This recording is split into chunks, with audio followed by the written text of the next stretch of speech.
اور نہ جانے یہ کہاں کی سخاوت ہے جس پر معاویہ مفتخر تھا۔ حضرت امام حسین علیہ السلام کی طرفداری۔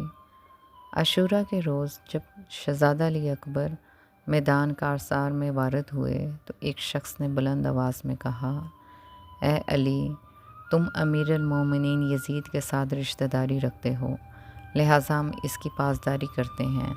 اگر تم چاہو تو ہم تمہیں امان دیتے ہیں۔ آپ علیہ السلام نے جواب دیا، اِنَّ قرابۃ رسول اللہ احق ان ترعی۔ ترجمہ، رسول اللہ صلی اللہ علیہ وآلہ وسلم کی قرابت زیادہ رعایت کا حق رکھتی ہے۔ کربلا میں بنی ہاشم کے پہلے شہید اصفہانی اور ابی مخنف نے جناب شہزادہ علی اکبر علیہ السلام کو کربلا میں بنی ہاشم کا پہلا شہید لکھا ہے۔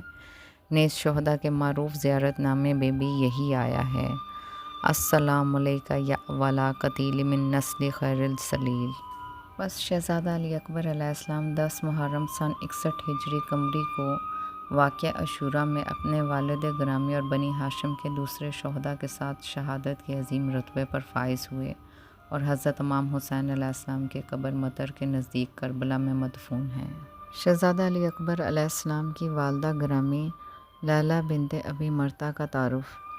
لیلی بنت ابی مرتہ بن عروہ بن مسعود ثقفی حضرت امام حسین علیہ السلام کی زوجہ اور شہزادہ علی اکبر علیہ السلام کی والدہ ہیں۔ لیلی کا نسب باپ کی طرف سے قبیلہ ثقیف اور ماں کی طرف سے بنی امیہ تک پہنچتا ہے۔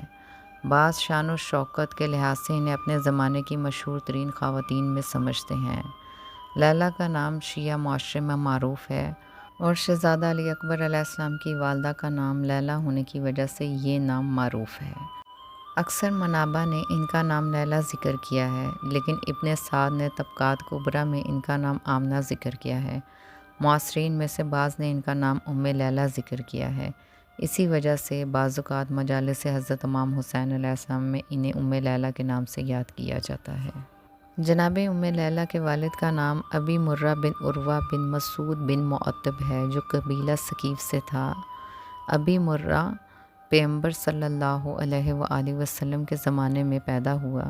ابی مرہ اور اس کا والد عروہ بن مسعود دونوں رسول خدا صلی اللہ علیہ وآلہ وسلم کے صحابہ میں سے تھے۔